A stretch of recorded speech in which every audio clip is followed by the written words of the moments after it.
Hey guys, what's going on? So in the video today, I'm excited because in today's video, I'm going to be unboxing yet another set of Kilties from my friend Jimmy at Trinity Handmade, otherwise known as Nerdin with Boots on Instagram.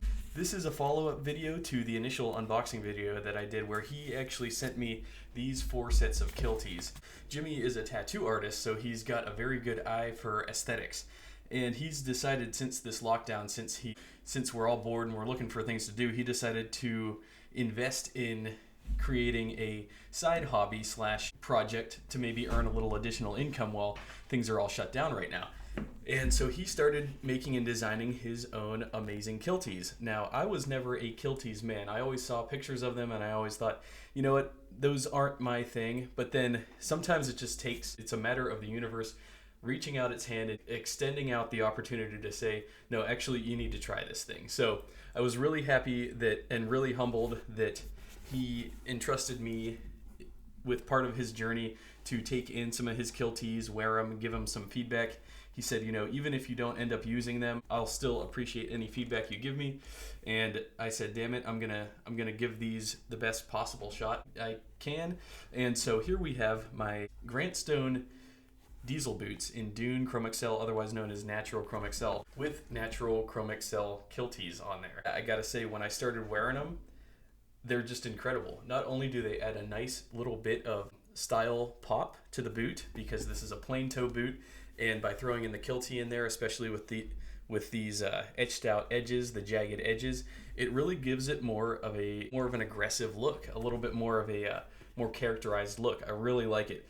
And so after wearing these around, I really have to say I do prefer them now. Not in every pair of boots that I have, but the ones that I threw the Kilties into, I plan to keep the Kilties in because I think they look so damn good. So yeah, let me continue down the line. So here are my Grant Stone Edward boots in waxed tobacco. It's a waxy commander leather from Charles F. Stead Tannery. Very brilliant, is showing a lot of incredible patina so far without much work. And on here, I put in these Kilties in Horween's Java Wax Flesh.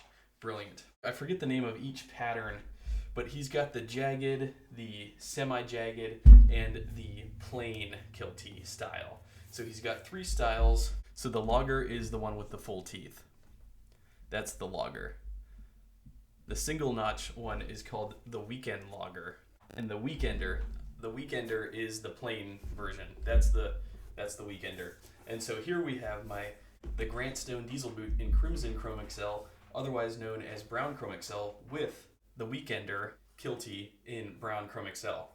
And at first I thought I was going to use the Brown Chrome Excel one in the Natural Chrome Excel boot.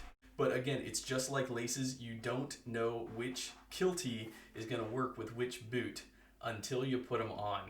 There's no way of knowing. You could conceptualize it in your mind and think, oh, that would look really good with this Brown Chrome Excel, would make a really great two-tone contrast with the Natural Chrome Excel. But I put the brown in the Natural, it didn't look good. Same with the Natural on the Brown Chrome Excel. I put the Natural Kiltie onto the Brown Chrome Excel boot, again thinking that it would make a nice two-toned aesthetic, and again it just didn't work. Me personally, I didn't like it. That's not to say that other combinations might surprise you. For example, for me with laces, for the olive rawhide laces, olive laces work in almost every single boot. And you wouldn't think that because olive is green. You wouldn't think that green laces would work in every single boot. That's because those particular laces are not like a bright Kelly green lace. They're an olive lace, meaning they're an earth tone, a drab olive color. So that means that it actually does mesh very well with earthy brown colors. So that's just to give an example. Speaking of earthy colors, my Truman boots in Moss Waxy Mohawk. And on here, I threw on my Weekender Kiltie, the plain Kiltie, in Olive Roughout. Speaking of olive, we've got Olive Roughout here, and this Olive Roughout actually is not from Horween. This Olive Roughout is from Red Wings Tannery, Red Wings exclusive tannery known as SB Foot. I didn't know much about that tannery, but yes, that's where this leather's from. The Olive Roughout is from SB Foot. Those are the 4 pairs of Kilties that I have on my boots so far, and now without further ado, I'm going to open up the new ones. These are going to be very special, I have a feeling. Jimmy, he's a very modest man. He says his packaging is nothing special. I disagree. I think that this is a very nice touch. As you can see, he ties it shut in a very nice, special way. And then he also writes a handwritten note on each package as well, which also is very meaningful. Again, I love those personal touches.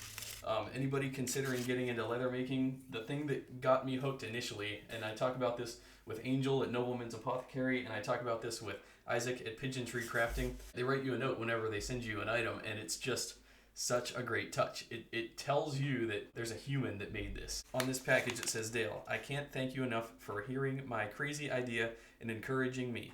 Please accept this gift. Thank you, Jimmy. Whoa. You know, and it's funny because I just filmed today a video about my new Bison belt from Nobleman's Apothecary to go with my cognac shrunken Bison boots. And here Jimmy goes and sends me some cognac shrunken Bison Kilties.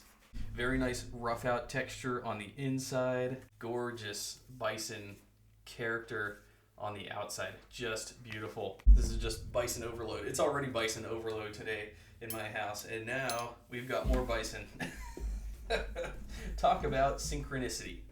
If you've ever seen a greater synchronicity than this, let me know. I love the look of these Bison boots as they are, but honestly, what other boots would I throw these Kilties into than these Bison boots right here? So again, here we have a Nobleman's Apothecary belt El Legado. At the time of this filming, there is currently one belt left, but it's probably going to go quick. It's only one of 7. I don't know if he's going to do a run of these again. And then these are my Truman boots, 79 last, in cognac shrunken Bison from Law Tanning. Yeah, and the buckle here, this is a PVD buckle. I love black and tan combination things. This black against this vegetable tan Bison just looks brilliant to me. So what do you guys think here? I think this is going to be killer. Oh yeah. All right. Yeah, I mean, hell. Let's get them on, shall we? I wasn't planning on throwing Kilties into these because they have so much character already, but honestly, I don't know what other boots to throw the Kilties into except for my black ones. Now that, as crazy as that sounds, that might work. And there's one thing with these Kilties, I didn't know how to do them at first. But so the way you want to lace them up is, what I do is I get the lace through there first. Now me personally, I like the laces to pop out. That way I don't like them to cross over this midsection here. I did that the first time and it looked like crap and it didn't lace up very well. So you actually just want the laces to pop out there. And one thing that's really surprising to me about the Kilties is they do break in. That's one thing I didn't realize, but you do break them in. So at first, just like a boot, when you get a new boot and the boot leather is real stiff and it hasn't formed to your foot yet, it hasn't formed the creases yet, you haven't broken the boot in yet. Same thing with the Kilties. They break in as well. And so I can tell you on the first wear on those Chrome XL Kilties, it wasn't painful, but I noticed it. You know, it was a little bit stiff, and it kind of gave me some hot spots. So just keep that in mind as well, that you're breaking in a whole new piece of material on these boots. Some guys I notice, you know, especially with indie boots, I see a lot of guys that if they have like low volume feet with their indie boots, sometimes when they lace up their indies, especially on the brown Chrome XL, the two eyelets start to touch.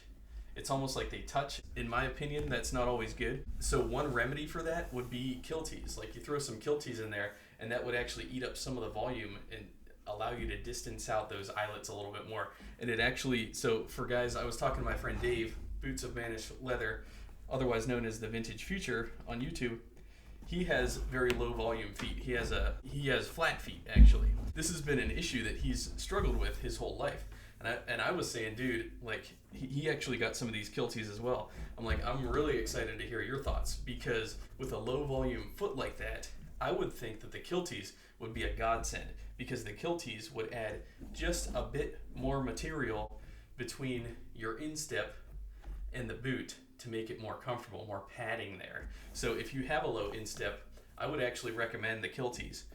Even if you don't have a low instep, but I'm just thinking like for guys with low volume feet like that, because I could tell immediately, like, yeah, it put more distance between the eyelets, and that's good in a lot of cases. Like, for example, this Chrome XL pair, Chrome XL does stretch, and I know that since the first time that I got these, lacing them up, the eyelets were further apart.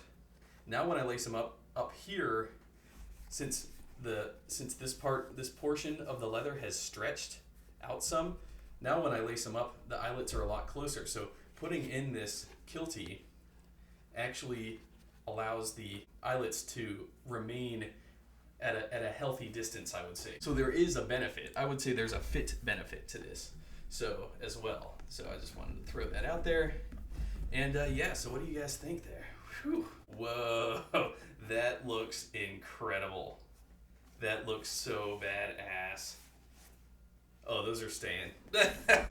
Sometimes you don't know. Sometimes you're like, yeah, maybe that would work, maybe that wouldn't work. Let me try it. And then sometimes it's just serendipitous. Like you see it and it's boom, you know that it's gonna work. That is how I feel about this right now. I'm looking at it, done. Those are there to stay, period. Like I said, it's just been a Bison overload kind of a day.